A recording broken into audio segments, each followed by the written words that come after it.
Come here. Get off.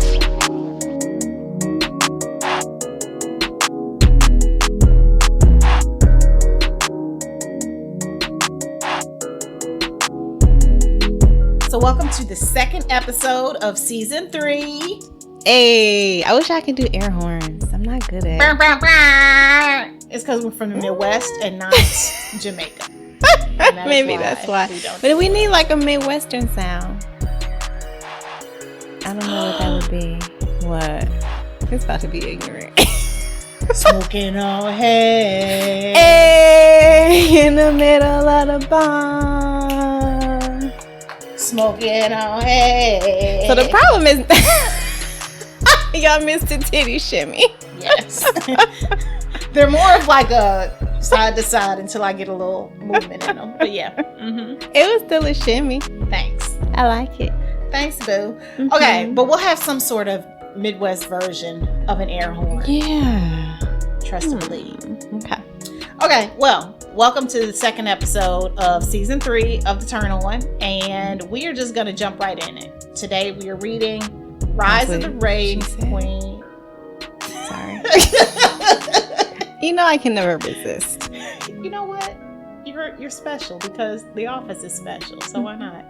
Okay, so this week we're reading Rise of the Rain Queen by Fiona Zedde, which was written in 2016. So sit back, relax, get your wine, get your weed, get your whatever you need, and enjoy. Let's do it.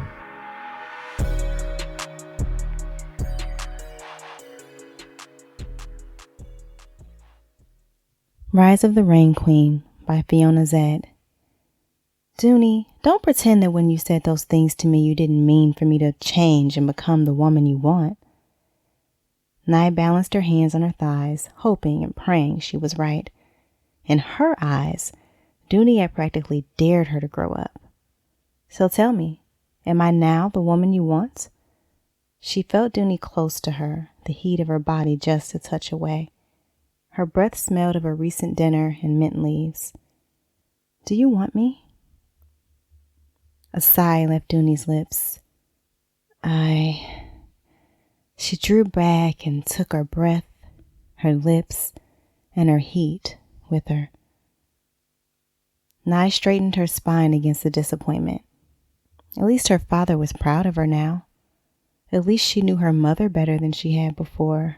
At least... Dooney kissed her. Nye gasped and drew in the taste of Dooney into her mouth. Mint and sweetness and the press of her soft lips. Nye's heart thudded in her chest and her lashes fluttered with surprise. Then she realized what was happening. Dooney was actually kissing her. Nye quivered and kissed back. She and Dooney crashed together, mouths pressing firmly, hands grasping in heated intent. Nye tingled every place they touched. Her head spun with the reality of what was happening, her fantasies no longer confined to her sleeping mat, but made real under moonlight with the quiet rushing of the river nearby. Emboldened, she touched even more than she had in her dreams, her fingers slipping under the thin kanga to skate over Dooney's waist beads, her warm skin. Dooney shuddered and pulled back with a moan. She licked her lips, took a moment to regain her breath, and her eyes dipped down. This is dangerous for me. Yes, it would be dangerous if Dooney's husband found out. But they would be discreet. They would only touch when they were alone. They would only speak of their intimacies to each other. We need to be careful, Nye said. It didn't even cross her mind to give up what she'd just found with Dooney. Yes. Dooney's tongue appeared to wet her lips and Nye stopped thinking. She leaned in again to press a kiss back to Dooney's mouth, entranced by the softness of it, the plump dampness like ripe fruit. The faint taste of oil and honey berries lingered on those soft lips. Had Dooney worn the oil for her? It excited her, the thought that Dooney had enticed her to the river not just to talk, but to kiss, like this. Nye licked the enticing flavor on Dooney's mouth, the sweetness of the berries, and the much more delicious taste of her mouth's natural essence. She was like a fruit Nye had only hoped of tasting, always hanging high on the vine and out of reach. And now, here she was, practically in Nye's lap. She groaned and pressed closer. Dooney drew back, smiling. She curved her palm around Nye's cheek. Like this. She kissed Nye again, lips pressing as delicately as flower petals, leaving Nye slightly dizzy, a hunt in a forest that pushed her body to the very limit. The feel of her was intoxicating and weakening, strange in a way she'd never considered. She'd been interested in kissing girls before, but too nervous to try. Nervous in a way she hadn't been about jumping from cliffs or diving into the river. Dooney's lips parted, her tongue gently breaking the seam of Nye's mouth, and her thoughts flew away, a flock of wild birds. Heat pulled in her belly with each stroke of Dooney's tongue. A shiver rippled through her body. It felt dangerous, this kind of kissing, her heartbeat speeding up too fast to be safe, her breath stolen, her palms wet. But she didn't want to stop. Dooney taught her everything she needed to know, that a kiss could be a greeting, an apology, an unmaking. Dooney's tongue slid against Nye's, firm and slick. Her hands gripped her waist, sinking into soft flesh. Her thoughts were gone. Everything was only sensation, wet agitation between her legs, a sound like pain from her throat. Or was it from Dooney? Soft noises squirming against Nye on the rock, their chests pressed together, his nipples rubbing, aching.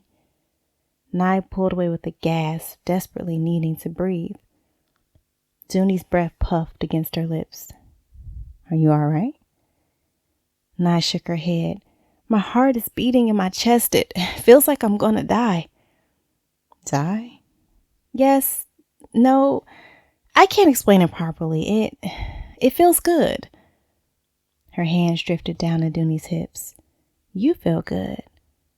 She dipped her head into the curve of Dooney's neck, smelled her, that soft place where neck met shoulder, the scent of her hair, of wood fires and honey flower oil.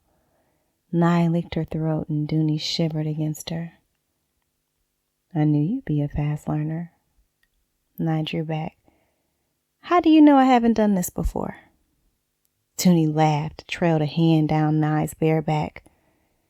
There are no secrets in this village, Nyandaro. She flicked a thumb across Nye's lower lip. Besides, your touch feels too tentative for you to be anything but untouched. And I'm surprised. I thought you would have had many offers. I've had offers, but there's never been anyone I wanted. No one but you. You humble me. Does that mean I can taste you now?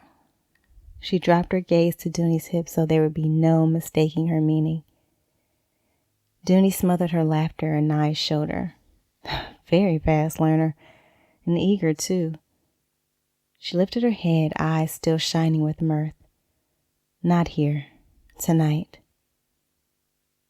Then where? Was there some way she could tell Dooney that she ached? Her nipples hurt, but the pain was sweet. Between her legs was slippery and an even deeper ache was there. She wanted to touch herself, but knew it would be even better if Dooney touched her. I want to touch you, and I want you to touch me. I know. Soon. The humor vanished from her eyes. Remember, we must be careful. Nye shivered at the seriousness in her voice, the lust drained from her, and common sense slowly replacing it. Dooney could lose everything, she realized again. Was this worth it? Are you sure? Dooney shook her head. No, you don't get to chase me and then change your mind when I say yes. Now I'm the one saying yes. She leaned in to kiss Nye once again, her gaze flying to the path far up the river. I have to go. They'll miss me if I'm away much longer. She pulled the comb from her hair. It was the same one from the first night they met by the river. Take this and think of me. I always think of you. But she took the comb anyway and slid it into the neckline of her kanga. With another look at the path, Dooney clambered down from the rock. In the dark, Nye could feel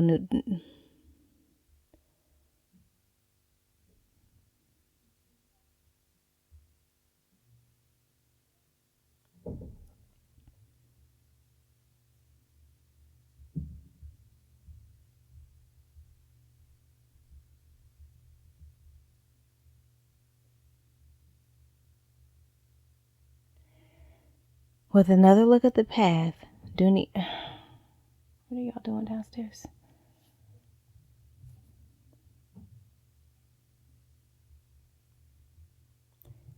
With another look at the path, Dooney clambered down from the rock. In the dark, Nye could feel Dooney's gaze on her mouth, on the slope of her shoulders. See you soon.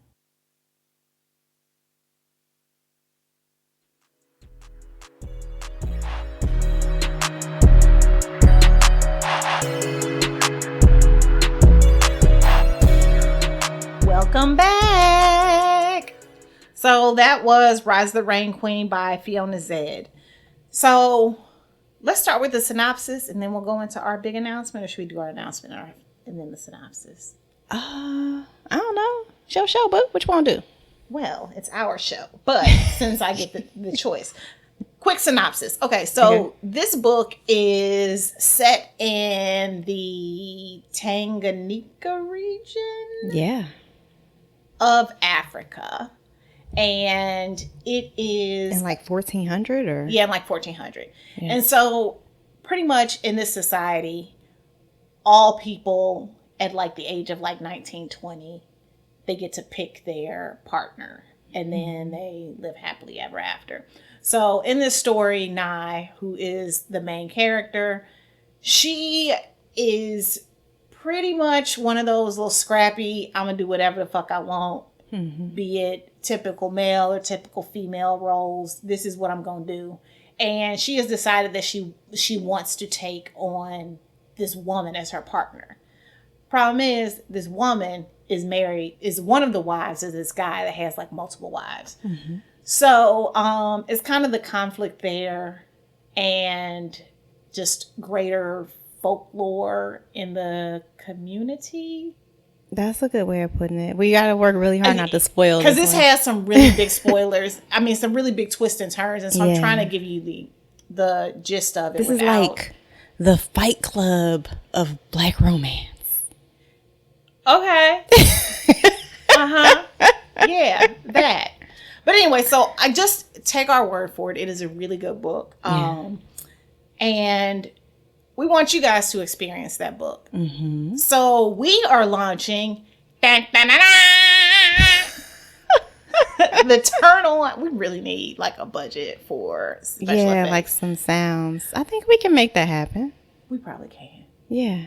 Okay, so we are launching the Turn On Book Club. And so first, to get access to the book club, join our Patreon. The entry level is like $5 a month. $5 a month. Let a bitch hold $5, please. But it gets you into the book club. Get you into the book club. We also have we'll send you guys like a handwritten thank you card. We have a bunch of different levels. But the entry level is called Just a Tip. I believe so, yes. So join as a Just a Tip contributor, and you get access to the book club as well as a handwritten thank you card. And the book club will be quarterly. Do we say quarterly or monthly? Quarterly. Yeah, the book club will be quarterly, and we will discuss a book in detail that we've read on the show. So you get to chop it up with us. Yeah, it will be one-on-one. Well, not one-on-one. No. Like small group on 2. That's what she said. Exactly. But anyway, okay, so it'll be small group with us, and we will lead a discussion around this book, Rise of the Rain Queen. Yep, this is our first book club selection. It's so dope, y'all. Yeah, it's a really, really good book. So get your copy. Hold up. Go to our website. Click through to our Patreon. right? And you can also purchase your copy of the book directly from the episode page for this episode. So you get your book, you get into the club, and then we'll see you online. And you get to see us. Yeah, y'all get to see us in all of our bad bitchedness. Right. Okay, so this little excerpt that Kenrya read, it really was about the first time that Nye and her partner, or her beloved Dooney, this was the first time that they really had an opportunity to explore each other. Yeah.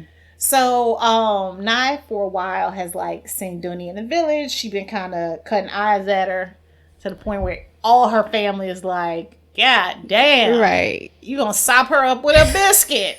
And there's a lot, she got all these brothers, and so they're constantly teasing her about this shit. Yeah. But you know what I really loved about this book was that her brothers were super loving and super supportive. And one of the things that stood out to both of us in this story is that choosing to pick someone of the same sex as a partner isn't it's not a thing. It's just what people do. It's just, I chose a woman partner.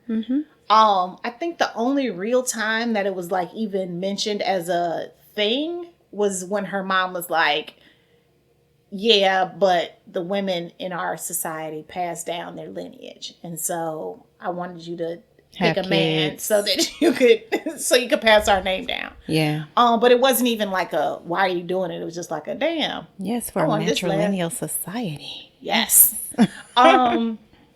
So I just thought it was really cute, and I got the warm and fuzzies every time Nye was talking to her brothers or her dad or her mother about. Yeah, because even when they were fucking with her, it was with love. Exactly.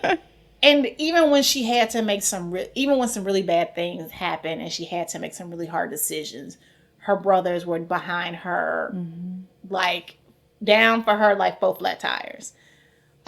Which begs me to think about, to ask a question of you, Kenrya. How was your family when it came to you pursuing, when it came to you dating people, particularly early in your dating history? So in this society, I think Nye is probably I didn't get a number, probably 19, 20, something like that. Yeah, because she's just about to reach the age where she gets to pick a partner. Yeah, so she's 19, 20. And so this is really her first time dating and showing interest in people. And I just thought it was great how supportive her family was, but still be careful, girl. All right, slow down. So what about you? Honestly, I think there's a lot of problematic stuff around how my family was. So, I was raised by my dad. My mom wasn't really at all involved at that point. And my father was just kind of okay. He just kind of, I remember that there was this dude who I was dating, and my dad was just glad he had a car so I didn't have to borrow ours. I was 16 and this nigga was 23. Nigga. Yeah. Statutory like a motherfucker. And I mean, because of the way that I was set up at that time, I wasn't having sex or anything. But it was still, I shouldn't have been hanging out with that grown ass man. Yeah, and that what the fuck are you doing at 23 where you got interest with a 16-year-old? Yeah. No matter how chaste or whatever, we might have kissed, but adult you were, because you probably were running accounting books. Yeah, but I looked like I was fucking 12 14, with big titties. Yeah, so it's, I feel like it was probably too permissive, honestly. He was pretty hands off, but he was hands off on a lot of stuff, and I think sometimes that's the way that things can progress when you are a single parent. I think it can go either way, right? Sometimes single parents are I'm involved in every moment of your life, and then sometimes it's nigga, it's too much.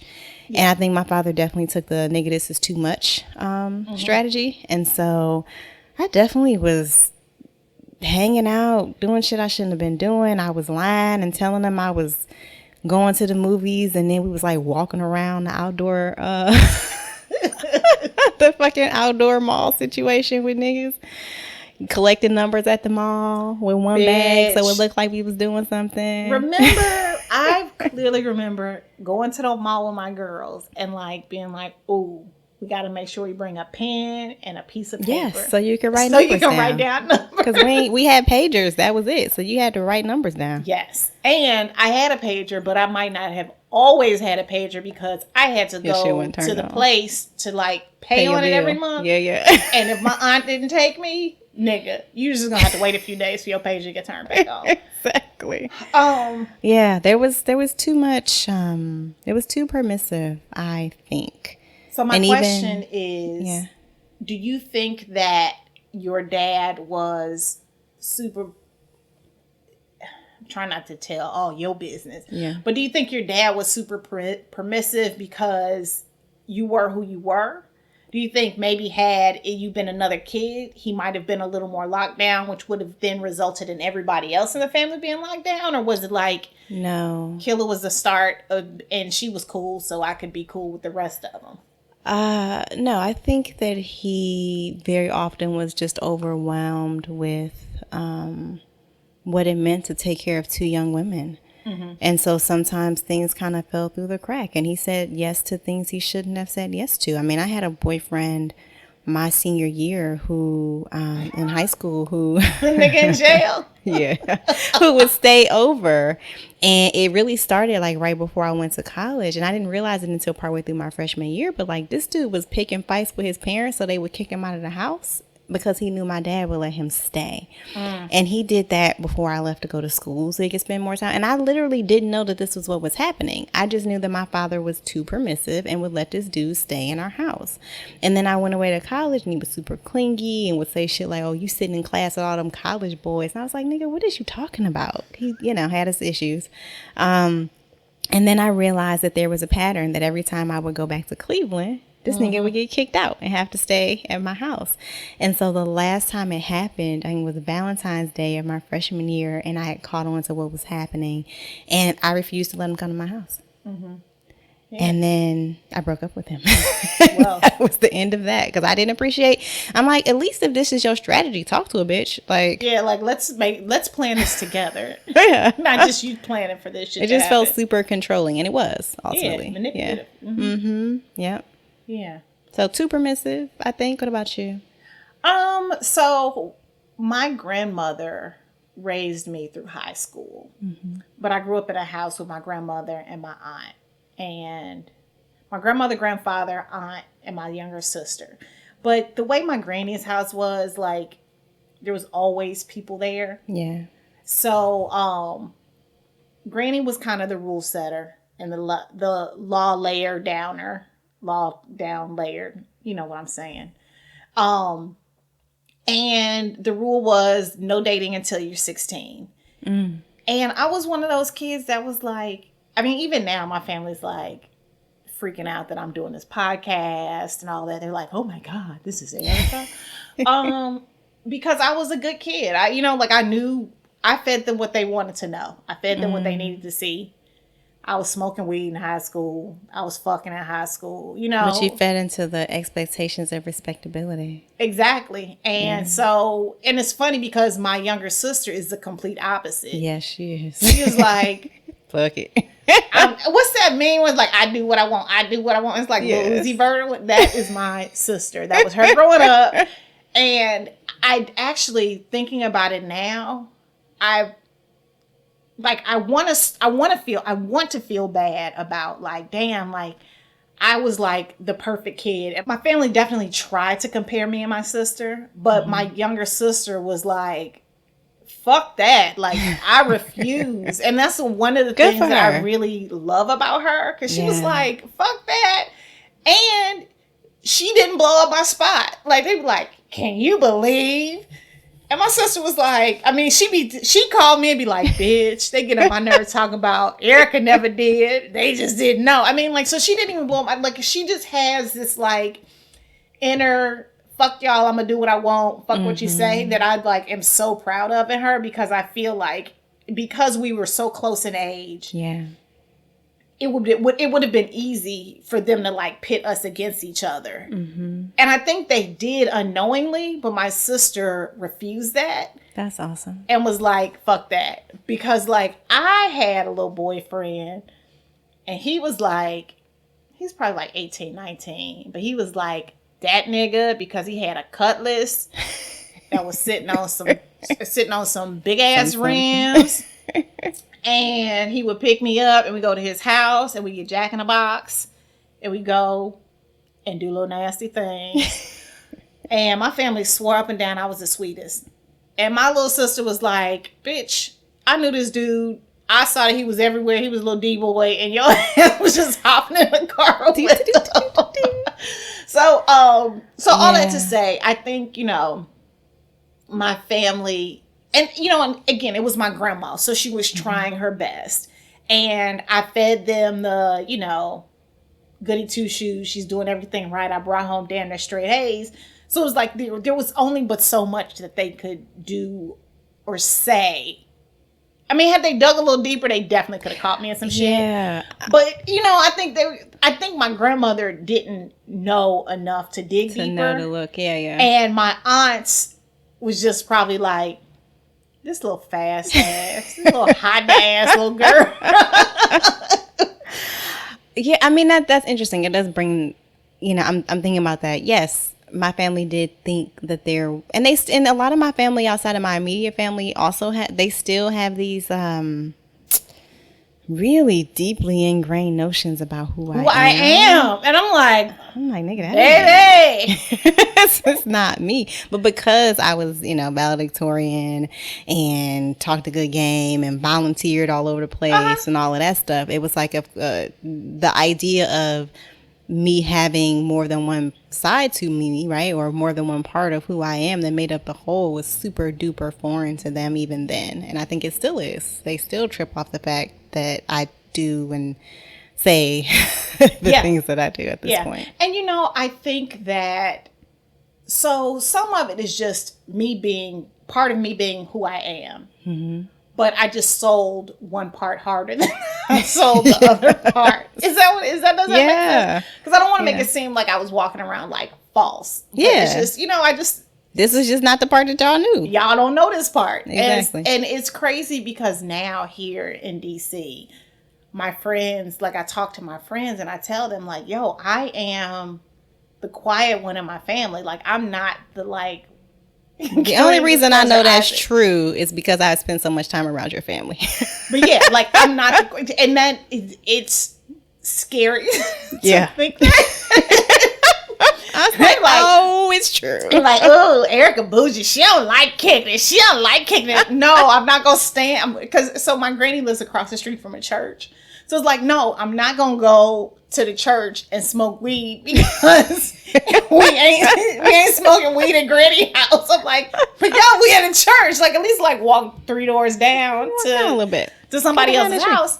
But yeah, so yeah. But all that to say, like my granny and grandpa were still very much old school. So like even when I went out when I would go on dates, like I couldn't date till I was 16. I think they let me go on a date like, so my birthday's at the end of May. They let me go on a date like beginning of May. So I like cut it by like 3 weeks. But I don't even remember if I don't think I had a. Oh no, I could not date till I was 16. Yeah. And ain't no nigga coming to honk the horn and you run out. Like, oh, that's ignorant. You better put that bitch in park, take the keys out, come in and speak. Oh, they had to come in. Oh, yeah, they had to ring the doorbell, come in and speak. My granny had to lay eyes on you. And I lived in one of them neighborhoods where everybody was laying eyes. Everybody knew everybody on top of that. So like, I'm sorry, we just gonna go there. So every Saturday night, my granny would fry fish. Mm-hmm. I don't care what's happening, what's going on, she frying fish. For prom, I had to like go and get dressed in like the basement bathroom. So you didn't smell like fish. Smell like fish. Fry fish for prom. But with that said, like everybody knows that my granny will fry fish on a Saturday. Mm-hmm. So if I'm going, some dude coming to pick me up, he gonna walk in the house. And it's gonna be like half of my family, and they're like, "What's your name? Now who your mama? Mm-hmm. Did I go to school with her?" That kind of thing. Like they were very into it. But at the same time, like they, like, I remember I met this guy when I was working in a mall, and we went on a date. And I remember he came to pick me up. No, he picked me up after work. He met me at the mall. He went to like Hula Hands or something because they had some good hot wings. We went to Hula Hands. And so then I called my granny to ask her if I could stay out later. And my aunt was like, don't let that boy take up your whole day. Or like, don't be too available for a boy. So I remember like little things like that they put in, little that they told pearls me. Of wisdom. Which it makes a lot of sense now. Because I am queen of like, well, I like you. Let's let this day keep going. But, you know, it was really... There's nothing wrong with that with the person who's worth your time. Exactly. I don't think. But, nigga, we in high school. The nigga gave me some hot wings and tickets to Esquire. Right. So, so I think that they were... My aunts and my mom tried to show interest and be supportive, but not to the point where they're like condoning anything too serious, you know? Yeah. And I when I was younger, I used to get frustrated when I would be like, "Ooh, he don't love me," and an adult, someone would be like, oh, "Y'all so young. This shit ain't gonna mean nothing," because it would frustrate me. And I try not to do that to younger people when they're going through it, because it feels very real, and it is very real in the moment. But bitch, you so young. This don't mean shit. You will legit forget that nigga's name. I got whole ass niggas whose names I don't know. Don't know, can't remember. Like who I was probably in a relationship with. Like one of our line sisters met somebody in Paris who said that we was boyfriend and girlfriend, and it took me 30 minutes and searching around on Facebook to figure out who the fuck she was talking about. Yeah. I was like, oh, he was my boyfriend. Yeah. So forgot. Yeah, it's just a drop in the bucket. Yeah. Seriously. So one of the things that Nye did in the story, so Junie told Nye when they first met, like, girl, you on that little kid shit. You got your hands in everything. You doing too much. You on that little kid shit. Ain't no way we could ever be together because you're on that little kid shit. Well, Nye took that as I need to act older. I need to change my ways. So she went through this whole process, this whole period where she was like really trying to be what she thought Dooney wanted her to be. Things happen. We find out Dooney's real. Oh, well, she said it in the excerpt we read. Dooney was like, girl, that ain't, I mean, yeah, but no. Like, I see you being not true to yourself. And that's not what I meant by that. Have you ever tried to change up who you are for a nigga? Sure. I'm certain I have. Sometimes consciously, probably a whole lot of times unconsciously. It's like when you start getting into some shit that you ain't never thought 2 seconds about because it's his thing. And not just on some supportive of his hobby, but like really got yourself convinced that this is your shit. Or that kind of thing. And then standing backstage at a fucking rap concert trying to act like you care about this hotel ass music. How many concerts I went to of like roots reggae? I don't like roots reggae, bitch. And it's like standing room only in these clubs in New York, just standing there for legit like 3 or 4 hours. Yeah. Trying to like get drunk enough, but not so drunk that I couldn't stand up for all those hours. Lord have mercy. Yeah. Terribly. Yes, I have done that. Yeah, and that's the minor ways, but there are big ways that you can do it too, right? Like it's one of the ways that codependency robs you of yourself, right? When you're being the person that you either think you need to be for this person or that they're telling you that you need to be for them, and you start to lose parts of yourself. Dimming your light for the purpose of some Exactly. I did that my whole marriage. Exact same. And the thing is, like, so I'll start with my marriage and work backwards. But even with my marriage, it was one of those things where it was like, it's easier if I behave this way or do these things. Because it's just easier on the sake of being easier for the relationship. It's a go along to get along. And I have realized that if I can't be exactly who the fuck I am, in a relationship. I just don't need to be in that relationship, Yeah. you know? And some of it was like I grew and changed and outgrew particular ideas, actions, activities, and still held on to, like, not even wanting to, but still held on to them because that's kind of what kept us together. Mm-hmm. But then, yeah, like I could tell y'all like some things I have like the most skateboarding, like intricate knowledge of, because it's like, well, I was with a nigga that did it, so I did it too, you know? Yeah. I'm just like, really, nigga, like, no. Well, and that, there's nothing wrong with like supporting what your partners do or learning a little bit about their shit to show interest in the same ways that we would expect them to show some interest in us and our work, right? Mm-hmm. It's just when you cross over to the point where like that shit replaces your fucking shit. selling t-shirts after you selling Muck and the Scuzzy Band Crew t-shirts trying to get your friends to buy CDs. Okay, I won't go say that. But yeah, like, you know, or like just doing shit like missing homecoming for a nigga. Have I ever missed homecoming for a nigga? I never have. But you know, it's just like things that are like so integral to who you are, and you're like, I've only missed homecoming for one person. It was for our friend on her birthday. Yeah. Remember? Yeah. And even she was like, okay, I'm done with that. Back to homecoming. But yeah, so I definitely have, and most of it I look back and it's kind of cringy because it's like, oh my God, I can't believe I did that shit. But then I hear Kenrya in my ear saying, you know what? You know better, you do better. And so now I know better, and so I do better. Mm-hmm. But it's definitely a kind of a cringy experience to think about all the bullshit that I'd have found myself involved in or doing just because I want to seem like I give a fuck about something. Yeah. I remember I dated this musician and found myself, it wasn't roots reggae.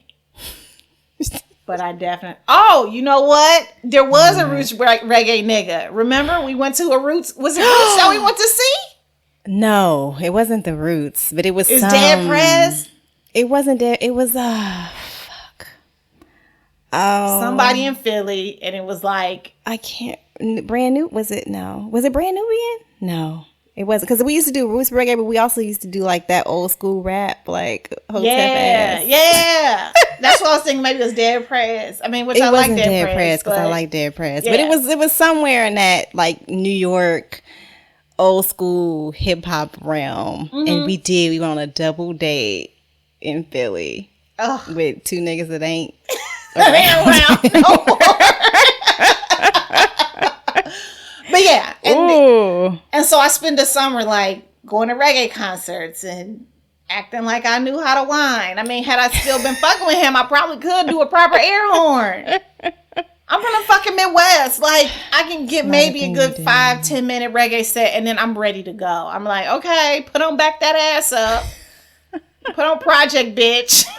Like, come on. I got it if we stick with the classics, like the crowd movers, the mainstream shit, the problematic gay bashing ones. Yeah, mm-hmm. Exactly. Yeah, that's so hard to listen to at this point. But so, yeah. So I dated that guy that aligned closely with your roots reggae guy. I dated an indie musician, and so, but that summer was interesting. Doing indie musician shit around the DC area. I don't like it. Dated some old nigga. Well, you always stay old. That's par for the course. But anyway, yeah, it's just I look back and it's so cringy. So if y'all got a picture of like some random like EDM laser set DJ booth situation and you see a picture of me in the background, just know, she was fucking with some nigga. I remember I went to a rave in DC and I got burnt with a cigarette and I was like, fuck this, I'm leaving.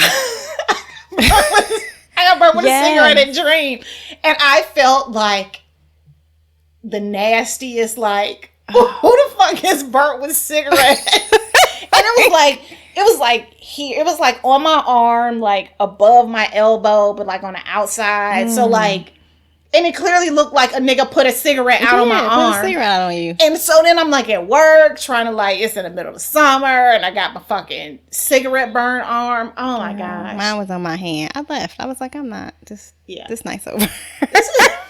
Like, okay. He like Harpo and no, the dude in Color Purple that just shut down the piano. Like, time to go. Time to go. Do you know how often I say that to myself?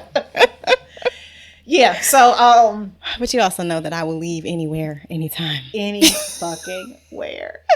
I saw a meme on Instagram. It was a picture of a dude that was like, this is a universal sign. I wish I should have drove or something like that. And I saw it and was like, I miss being somewhere angry, mad that I didn't drive.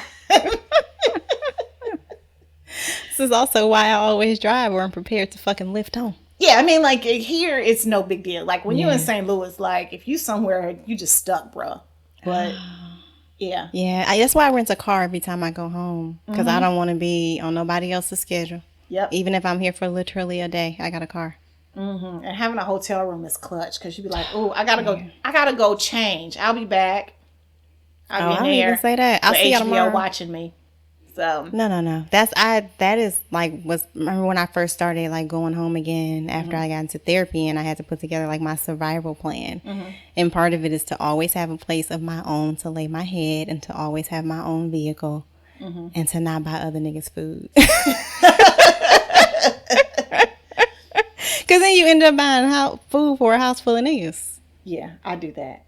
But usually it's like, well, so I do that because my family is one of them, like, when I go home, the first time I went home with my son, we had like one suitcase and he was gone with somebody else the whole time. So he was carrying stuff in a little trash bag, a little grocery bag. And so now we're at the point when we travel there, like he has his bag, I have my bag. And the minute we get there, he's like one of my nieces and nephews, like, oh, hey, did you sleep well? Where you been? Like, I don't even got a child till I get back. So we headed to the airport. So that's real. My kid often stays with my dad so I be in my room by myself and it's lovely. Yeah. Okay. I had a question that goes a little bit back to what we were talking about before. So we talked about how our families have been supportive or not or whatever when we were first starting dating. What's that look like for you now? Ooh, I don't invite them in much. So like right after surgery, my aunt came to visit. Oh shit. Yeah, I remember this. My aunt came to visit and then I had, my different guy friends coming by and like they could either be like a platonic guy friend or a guy friend that we was fucking and he just come to make sure I'm doing fine. And every single time my aunt was like googly eyed, like, oh, who's this? What's your name? And I'm like, she also did that with my partner. Yes. Like, she also felt up. Don't put it on the record because he still say he gonna sue. Okay. But yeah, I mean, so I think now that I'm older, I think my family has this like, Erica's got to get married or, like they want to see me partnered. Because to them, that's like, she's done the house, she's got the kid, she had a divorce. Next is finding the right partner. And it's like, yeah, that'd be cool, but I'm not in a rush. Like, I had to have a frank discussion with my aunt. And so my mother's passed away, so that's why I refer to my aunts.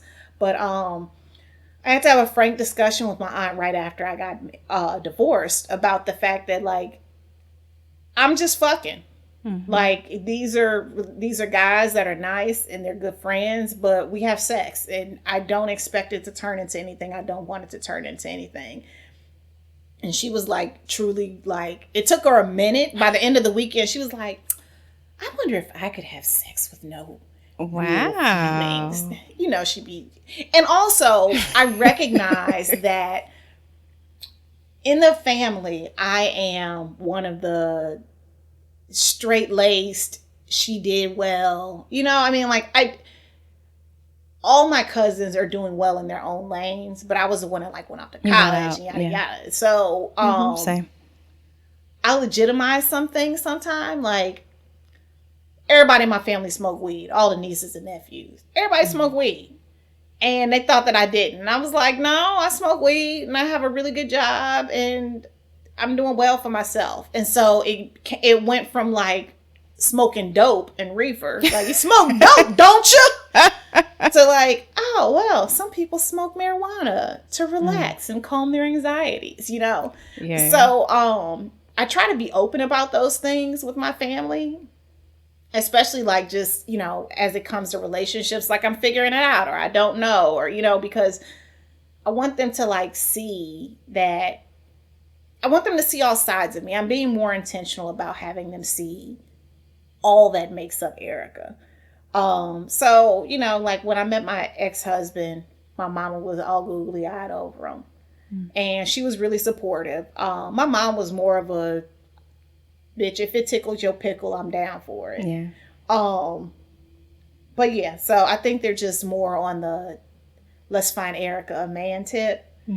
But I've made it very clear that life is good, nigga. It's real good. So I ain't finding no man that ain't worth disturbing. That's not gonna make it even better. Yeah, exactly. Yeah. What about your family now? They're really good. They're super supportive.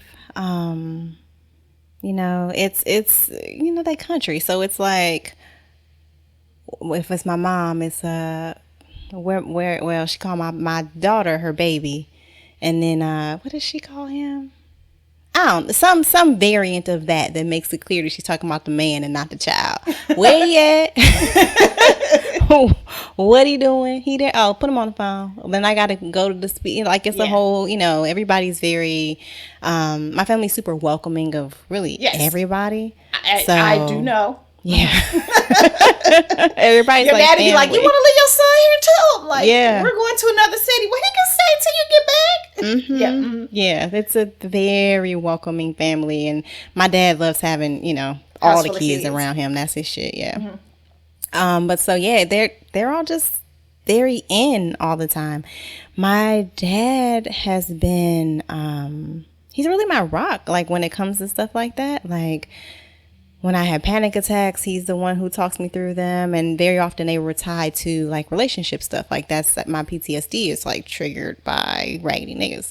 So like when I'd be up in the middle of the night all fucked up, he's the one who I could call and he would sit and talk me down so that I could breathe and go to sleep. And but it didn't used to be that way. It used to be that I was because I carried so much shame around the relationships that I had been in and the things that I felt like I had allowed to happen to me before I realized that those things are not in my control, and that me having shame over something that somebody else does is stupid, and that being vulnerable will allow me to be able to have the support that I need to get through those things.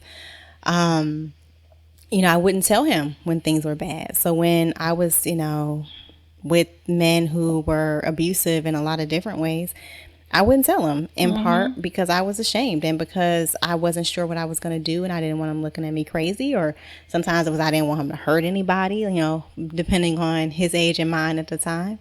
And so it wasn't, even when I had an abortion, I didn't tell him because I thought that he would feel away because he is socially conservative in that way, or at least he was. And so it wasn't until I did a lot of work on myself to be able and was able to have those really honest conversations with him that I was able to understand just how much he was in my corner. Yeah. You know, he told me he was really sad, like that I didn't, and not in a manipulative way, right? But just like a genuine, damn, like I wish you had felt, and I'm sorry that I didn't do enough to make you know that you could always come to me, especially when shit is extra shitty. And so knowing that makes it that much easier for me to go to him when things are rough. His only real way in at this point, well, not now that I'm in a relationship, but when I was dating, when I was, you know, on all the apps, he never wanted me to swipe on a cop. Military and cops. He was very ACAB. Very anti. Like, no, nigga. He's always worried that they're gonna like have PTSD and fuck me up, or that they have access to weapons. And domestic violence in cops really high. it's super high. That's like a very real concern. So like I dated a military attorney at some point. He was like, I'm here, but you need to shut that shit down. That's like the only time when my daddy's like, nah, son. Yeah, I was gonna say that. I didn't share the lows of relationships, and not that I share too much of the details, because I also recognize when I am saying one thing to my family, it's like I'm speaking into this mic and talking to the entire world. But so I was I was hesitant to kind of take my L's publicly with my family. But when I decided to separate from my ex-husband, I didn't tell my family for months. I think we separated in like November, and I think I might have told them. Yes, it was November.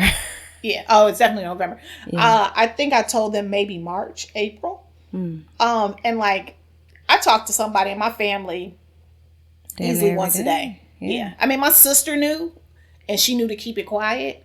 She might have told them, but they ain't say nothing to me, just because it was one of those things where I felt like I needed to figure it out without extra noise.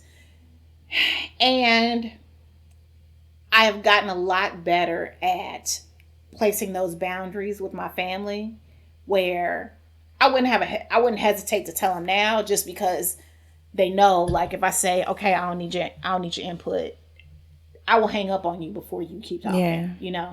So I'm a lot more willing to take my L's, because when I did tell them, they were like, oh, but everything was so perfect. It was like, no, not really. This shit's been breaking down for years, and I just didn't share it with y'all. So I try to live my life with my family, but also just among friends and just in life, kind of as an open book. More to kind of help, like, I mean, I hate to like sound like I am a martyr and I need people to know and serve as an example, but yeah, I want to like serve as an example of like somebody just like trying to figure this shit out as she goes along with pure intentions, and sometimes that shit works and sometimes it don't. Yeah, well, and so much of, and we've talked about this on the show, I think, with a guest last season, like, so much of, like how your family said, oh, everything was perfect. Well, that's so much of what everyone presents online. So people get, especially like younger folks, get this, this idea that for a relationship to be great, it has to be perfect, and that there are never any lows and there are never any days when you want to wring a nigga's neck. And, I just got on TikTok. I do not post dances. Okay, you old bitch. I know I am the old bitch, but I love like just scrolling through it, because I could. The kids these days, our friends in our group, y'all keep posting. They are funny. I just watched a bunch of those this morning, and I didn't think they were that funny. Actually, I will tell you, there is another group that you're not even on, and literally all we do is swap TikToks. Yes, please leave me. We know that you don't. And when it's like conversation, we go back to that same group. But like when we doing just TikTok swaps, it's another one. But I noticed that there are tons of like couples on TikTok that like make these like cute little things. And then it makes everyone want to, like, I feel like, because I have a goddaughter. That's where you get into that goals thing, all that bullshit. Who I adore. And she is like just so sweet and cute and smart and all of that. And she's like in a relationship and like serious about it. And like they've been together for years. And I saw this meme on Instagram. It was like, girl, you're 19. Quit trying to be a wife and go be a hoe. I was just Lord, like, that's a whole word. Yo, that is what it is. Because now I think back about like as we talk among our friend groups and stuff, like our girl, not that the ones that were any in long-term relationship. Well, shit, you. Some of them felt like they lost out on their whole year, but I had my whole year. Yes, but like you think about like you hear like, oh my God, we were doing all this in college, and then so and so be like, I was at that nigga house, like we was at the cookout, and that kind of thing. And so it's like, just I have another young person in my life who is in a very serious relationship, but I see her doing bald head hoe shit with her girlfriends. Oh, good. And I love it because I'm like, I don't want you to miss out on living life. Yeah, figuring out who the hell you are. Exactly. Because it's cute to be couple goals. Right. Okay, so speaking of things missing out on, things we feel like we've missed out on. One of the things I feel like we've talked about like losing our virginity and our first like sexual experiences and things. Well, not really our first sexual experiences, but losing our virginity. We talked about first anal. Yeah. I told you how I lost my virginity. You told me how you lost yours.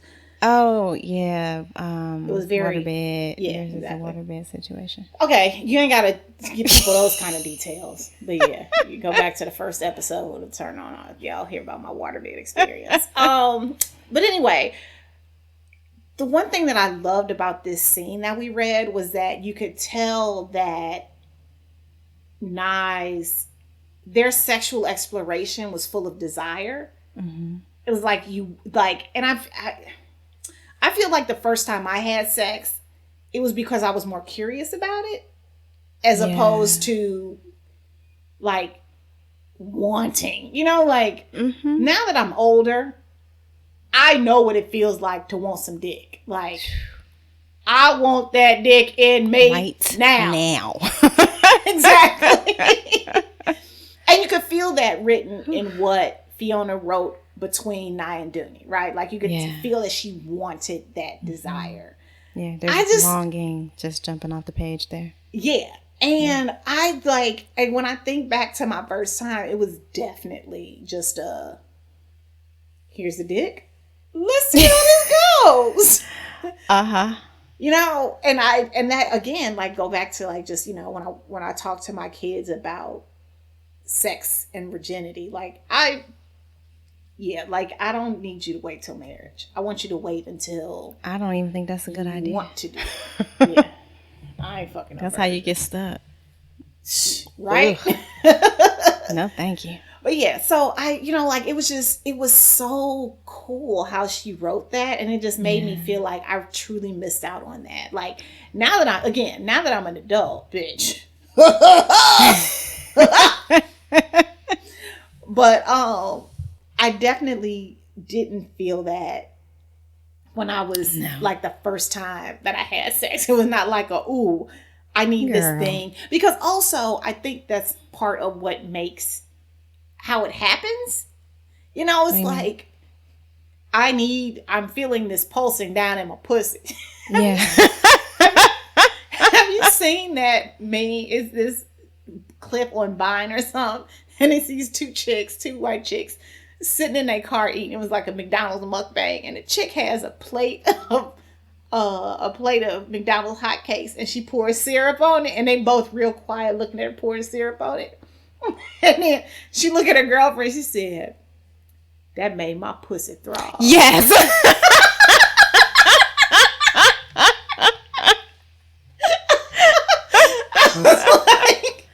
I was like, oh my God, I hate it, but I love it because that's me. But anyway, so yeah, I feel like that is, and this is my total like just Erica explanation. That's how sex the first time is good, when it's like. Yeah, but I wonder for how many people is that actually the case? Like, I know for me, especially when you're younger, for me it was honestly kind of dutiful. Yeah. It was like, we had been playing just to tip a little bit and $5 a month level. And I was very much this, I was a planner. So, it was like, okay, it's prom night. I got this hotel room. I got condoms. I got spermicidal lubricant. I got which I found out that day that I'm allergic to. Yeah, I'm like, dude, that just like sounds like a raw pussy. But it was regular condoms with lubricant, spermicide, and then additional. Exactly. That's why I'm like, that sounds like a raw pussy. Yeah. But I had, very serious goals, and I wasn't trying to get pregnant and trapped by no nigga. But did find out I was allergic to that. But so it was very much like, okay, this is the plan, and I have to do the plan. But by the time we got to that point, one part of it was that his expectation was there, right? Because he'd been waiting all this time. my expectation was there because I had been waiting, for this perfect quote unquote moment. But like, prom was lackluster because I was on the committee. So I was, tired. And by the time we got back to the hotel, I was exhausted. I didn't really feel like doing nothing, but the anticipation was there because it was what I was supposed to do. And then it hurt. So it was just like, I'm doing this thing I'm supposed to do. And I wasn't really feeling him that night. Yeah. He wasn't a great date. Yeah. I didn't have fun with him. Yeah. So, there was no longing that I, could no longer ignore. You know what? Now that I think about it, my first kiss was the same way. Like, I think it was more just curiosity. Mm-hmm. And again, this is why I think sex ed is so important with kids. Because, I really didn't have those conversations. So I was like, well, I wonder what it's going to be like, I think maybe you'll still have those kind of, I wonder what it's going to be like when you know all the details about it. Yeah, because it's still nothing that compared to what it's going to feel. How old were you when you had your first kiss? About 13, 14. Oh, bitch, I was in the second grade. Like with the tongue? I don't think so. Yeah, my first tongue kiss. I don't remember tongue kiss. Oh my God, my first tongue kiss. We talked about this with another guest. Oh, with Rock Biter? Yeah. My mama was gone. My mama was working. And Rock Biter and his friend came over and we were sitting on the couch. I can feel the scratchiness that we had one of those not plaid couches, but I know exactly what you're talking about. And Rock Biter still had on his coat. And he leaned over, and this nigga's teeth was like this. They were like, he had like a overlap, crowded, cross-bite teeth. And he kissed me, and nigga, all it was spit. And I think I've forever been scarred. Because I still like,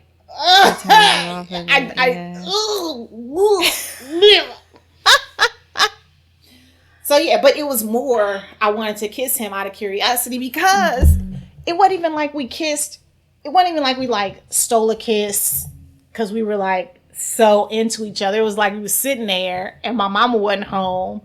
And so he was like, let's kiss. My brother was in the kitchen fighting his homeboy over a box of Fruity Pebbles. Like, so it was like, ugh.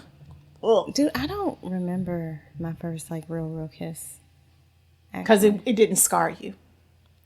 Or it did. If I dumped a box of tarantulas in your lap, you remember that shit.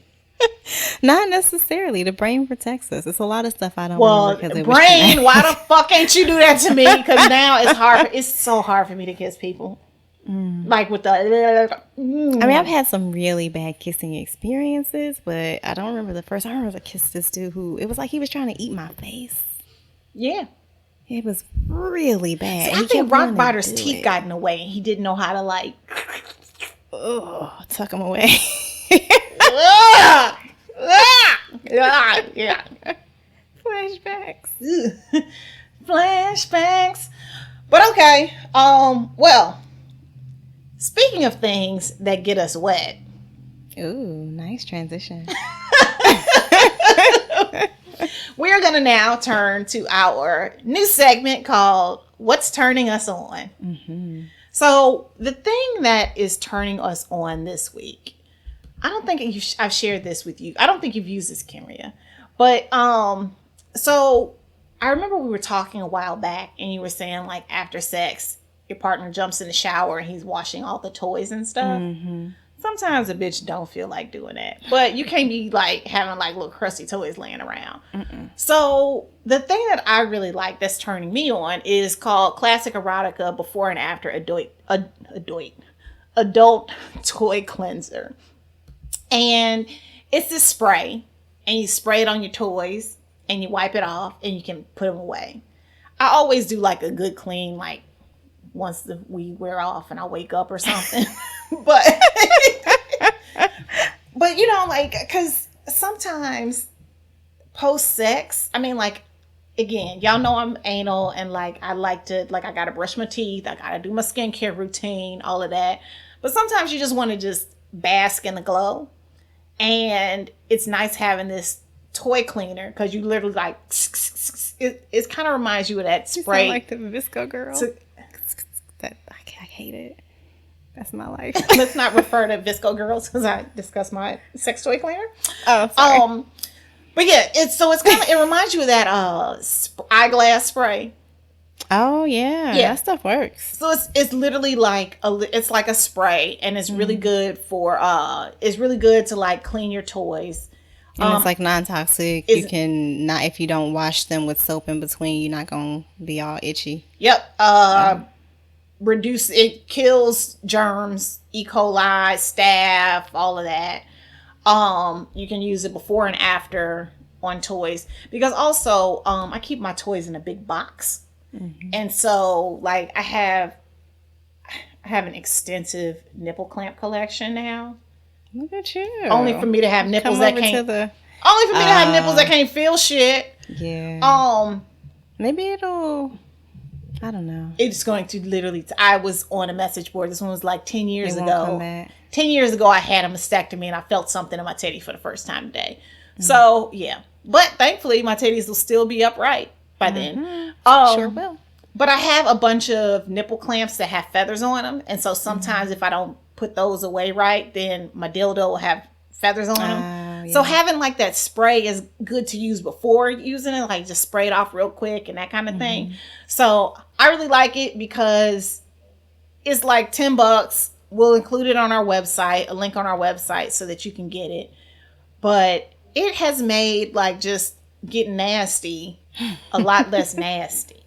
Because if you're a guy like me, that can be their slogan. Getting nasty a lot less nasty. Because also a lot of times with your toys, you're using different lubes and then there's body juices and all of that. And you just kind of want to spray them off and put them away and not think you're going to come back to like a, sticky mess. Yeah. Exactly. So that's what's turning me on. You like it, Killer? Yeah, it sounds dope. Actually, I think I will get some because sometimes I do just want to spray it and throw it back in the bag. Set it and forget it. And on that note, this has been the Turn On with your homegirls, Erica and Killer. Two hoes making it clap. Nope.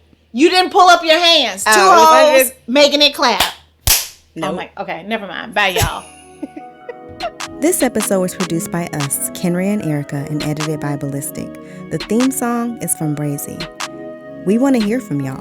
Send recommendations for books you want us to read on the show and all the questions that you want us to answer related to sex and all the other stuff. You can send those to theturnonpodcast@gmail.com. And please take a moment to review the show, 5 stars only please, and subscribe to us in your favorite podcast app. Then follow us on Twitter at The Turn On Pod and Instagram at The Turn On Podcast, and head over to theturnonpodcast.com to find links to the books that we feature, transcripts of our shows, and info on all the guests that we talk about. Bye!